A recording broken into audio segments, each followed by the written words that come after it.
Saudara-saudara, saya mau berbagi pada hari ini mengenai bagian ketiga dari khotbah di bukit yang saya yakin sekali saudara sering mendengarkannya, saudara pernah mendengarkannya. Kembali kepada Matius pasal yang kelima, ada khotbah di bukit yang bunyinya, diberkatilah orang yang lemah lembut. Saudara sudah menemukan?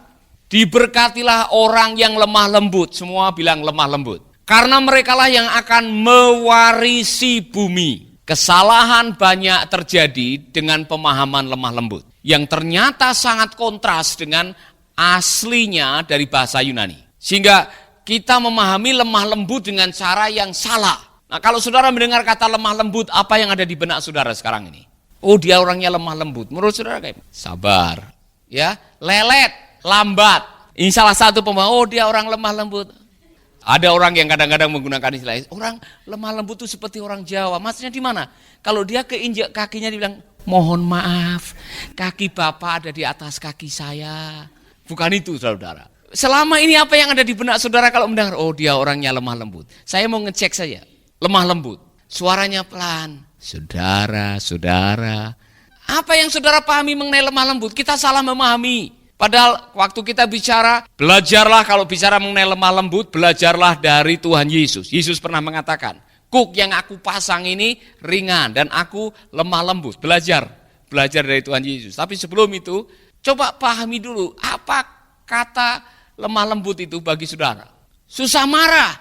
Saudara pikir orang yang lemah lembut itu susah marah. Ya kan? Jokowi tidak tegas.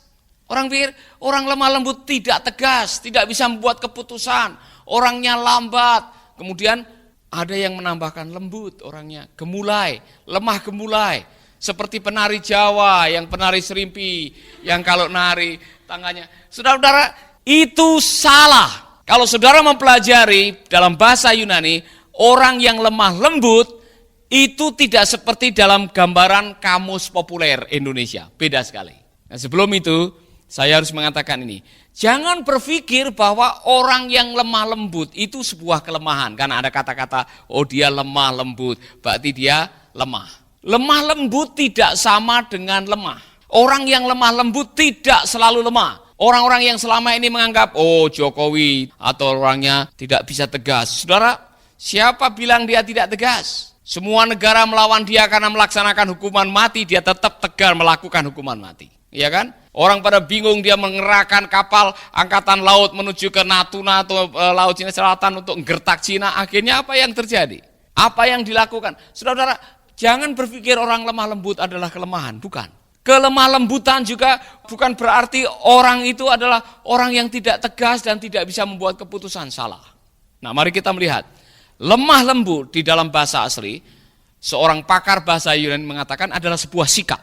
Lemah lembut adalah sebuah sikap, yaitu sikap menerima hal-hal yang buruk, yang baik, hal-hal yang menyakitkan, yang dia tahu itu diizinkan oleh Tuhan, dan menerimanya dengan sebuah pemikiran bahwa semuanya diizinkan untuk kebaikan dan tidak pernah memprotes Tuhan atas apa yang terjadi. Itu lemah lembut. Amin. Di antara semua nabi di dalam perjanjian lama, yang mendapatkan predikat nabi yang paling lemah lembut di hadapan Tuhan adalah Musa. Nabi Musa. Musa mendapatkan sebuah predikat sebagai nabi yang lemah lembut. Lemah lembutnya di mana? Apakah dia tidak pernah tegas? Tidak, dia pernah membunuh orang. Musa pernah membunuh orang. Apakah dia tidak pernah marah? Dia pernah marah pada waktu dia turun dari gunung kemudian melihat orang-orang lagi menyembah patung lembu emas. Dia marah. Apakah dia tidak pernah membuat keputusan yang tegas? Dia sering membuat keputusan yang tegas untuk perang melawan orang-orang yang melawan menuju ke tanah perjanjian. Tapi ada satu hal yang membuat luar biasa, ialah setelah 40 tahun menjalani perjalanan yang luar biasa, penuh dengan pengorbanan, menghadapi orang Israel yang keras kepala dan tegar tengkuk. Pada akhirnya dia sudah tinggal satu langkah lagi menuju tanah perjanjian. Dan Tuhan mengatakan, Musa, kamu tidak bisa. Kamu tidak bisa masuk ke tanah perjanjian. Apakah Musa protes? Apakah Musa menyalahkan Tuhan? Apakah Musa akhirnya ngambek? Apakah dia melakukan demonstrasi dengan semua orang Israel angkatannya dia? Tidak, saudara. Musa menerima semua yang terburuk, bahkan yang menyakitkan, bahkan yang tidak baik, bahkan yang menurutnya dia punya hak untuk mendapatkannya.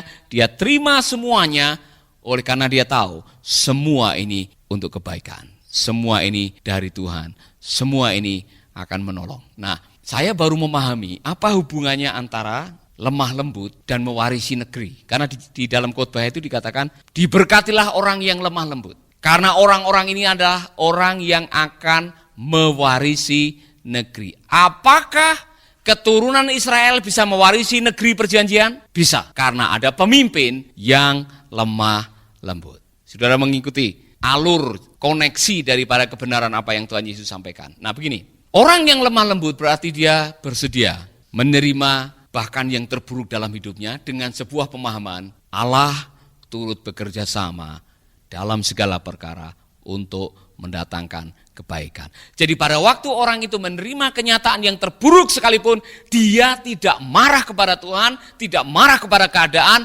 bahkan tidak marah kepada orang lain. Semua diizinkan oleh Tuhan. Di dalam hidup ini, saudara akan menghadapi itu. Dan akhirnya ketika Anda mengambil sikap untuk menerima semua yang terbaik, karena ada tujuan yang baik dari Tuhan, maka Anda akan menghadapinya dengan tenang. Kita tidak marah-marah dengan keadaan. Kita menerima dengan senyum dan mengatakan, sebab Tuhan baik, sebab Tuhan baik. Semua baik, semua baik. Amin. Allah itu baik, Allah itu baik. Waktu kita menyadari bahwa Allah itu baik, semuanya baik, Tuhan itu baik, walaupun itu menyakitkan, kita akan menjalaninya dengan sukacita. Amin. Saya masih ingat waktu kita sedang menghadapi masalah, terutama waktu kami ada di pengungsian, ya kan? Betapa susahnya hidup di pengungsian. Saya masih ingat kita punya pengalaman yang saya tidak akan pernah lupa ketika pagi-pagi itu kami harus cari pengungsian. Kami pergi ke tempat pertama, sebuah pengungsian di Pangkalan Angkatan Darat. Tapi waktu sampai di situ ternyata sudah banyak yang kaum Acang yang ada di situ. Akhirnya kita pindah. Kita pergi ke dari Pangkalan itu kita pergi ke rumahnya salah satu siswa itu. Paso. Kita pergi ke Paso sampai makan siang dan sebagainya. Sampai di situ juga karena mau diserang katanya. Jadi dari Paso kami pergi ke Pangkalan Angkatan Laut. Sampai di sana sudah tidak ada tempat. Saya masih ingat duduk di pinggir pantai, menghadap ke pantai, angin kencang dan semua di situ. Anaknya Pak Franz Mesak itu masih kecil, ya kan? Masih bayi dan ada beberapa bayi juga yang ada di situ. Dan kami sudah was-was kalau sampai hujan turun, anak-anak ini nasibnya kasihan sekali. Dan kami tidak punya tenda, semua sudah penuh, saudara-saudara. Saya masih ingat, mari kita berdoa. Saya bilang, kita berdoa untuk mujizat, kita berdoa untuk keajaiban Tuhan. Tiba-tiba ada yang mengatakan kami kenal dengan kepala sekolah TK di situ.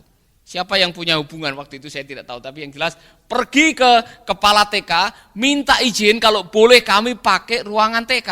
Dengan cara yang luar biasa akhirnya diizinkan, langsung ada siswa-siswa yang membersihkan TK itu, kami bisa masuk 15 menit kemudian turun hujan 3 hari. Cara Tuhan itu luar biasa.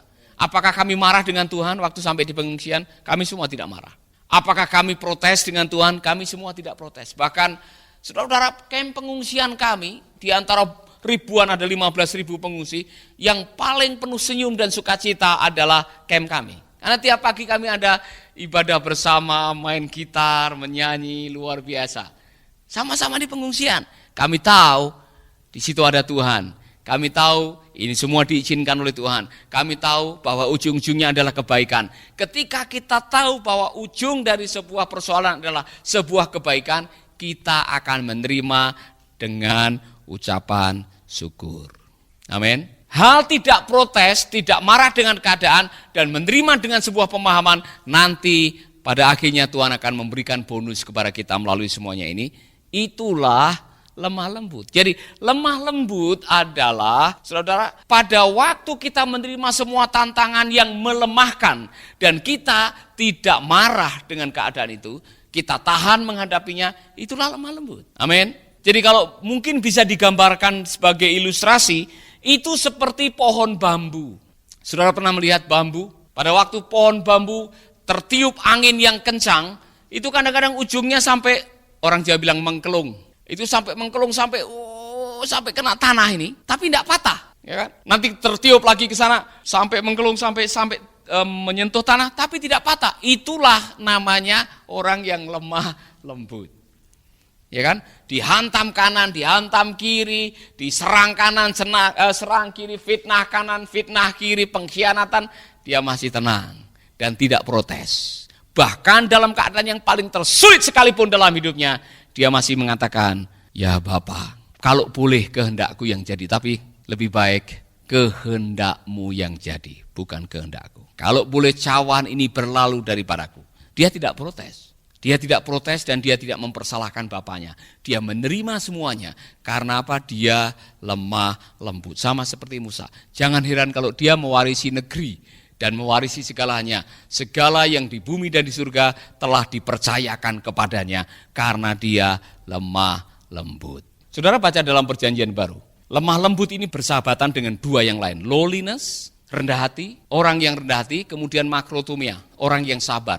Dua ini sangat erat sekali hubungannya dengan orang yang lemah lembut.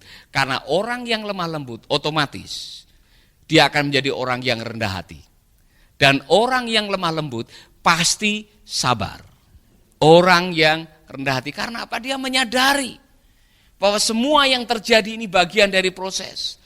Semua yang terjadi ini bagian dari apa yang Tuhan lakukan di dalam kehidupan dan ujung-ujungnya adalah kebaikan dan tidak ada niat sedikit pun untuk membalas dendam. Terus terang saja saya kagum dan saya masih mengagumi presiden kita ini, Bapak Jokowi. Saudara perhatikan waktu kampanye presiden. Berapa banyak orang yang mencoba melakukan karakter assassination, membunuh karakternya, mengisukan dengan dia Cina, dia PKI, dia macam-macam, saudara-saudara. Apakah dia pernah membuat sebuah keputusan atau press conference dan dia membalas orang-orang yang melakukan itu? Tidak, sama sekali. Saya sampai hari ini belum pernah mendengar Pak Jokowi membalas dendam kepada orang yang mempersulit. Ya kan? Bahkan barusan ini ada di Twitter, ada artis penyanyi yang mempertanyakan apa prestasinya Jokowi katanya. Dia tidak membalas, dia malah senyum katanya. Kemudian polisinya yang menghantam dia. Prestasinya ialah dia menjaga pernikahannya, keutuhan pernikahannya, anak-anaknya baik, tidak mematikan orang atau tidak bercerai dan sebagainya. Akhirnya orang pada bullying orang yang mencoba melawan Bapak Jokowi ini. Saudara-saudara, salut saya kepada Bapak Jokowi. Luar biasa. Pada akhirnya, karena dia rendah hati, orang yang rendah hati adalah orang yang mengandalkan Tuhan. Dia tidak menyombongkan seperti yang bagian pertama. Orang yang miskin di hadapan Allah adalah orang yang pada akhirnya mengandalkan Allah. Tuhanlah satu-satunya dalam kehidupan mereka. Sikap itulah yang membuat orang bergantung kepada Tuhan. Waktu orang bergantung kepada Tuhan, kemudian dia diberkati oleh karena dia merasa miskin di hadapan Allah, maka akhirnya dengan yang ketiga ini, waktu dia merasa bahwa dirinya sebagai orang yang lemah lembut, orang yang mengetahui segalanya, Tuhan turut bekerja sama, hidupnya akan diberkati. Sahabat, Anda baru saja mendengarkan program Making Life Better. Hubungi kami di 0811 3901 144 atau 0811 3901 140. Mari dukung pelayanan Making Life Better melalui rekening BCA 6690300525. Sekali lagi, 6690300525. Atas nama Paulus Wiratno. Terima kasih, Tuhan Yesus memberkati. Making life better, bikin hidup lebih baik.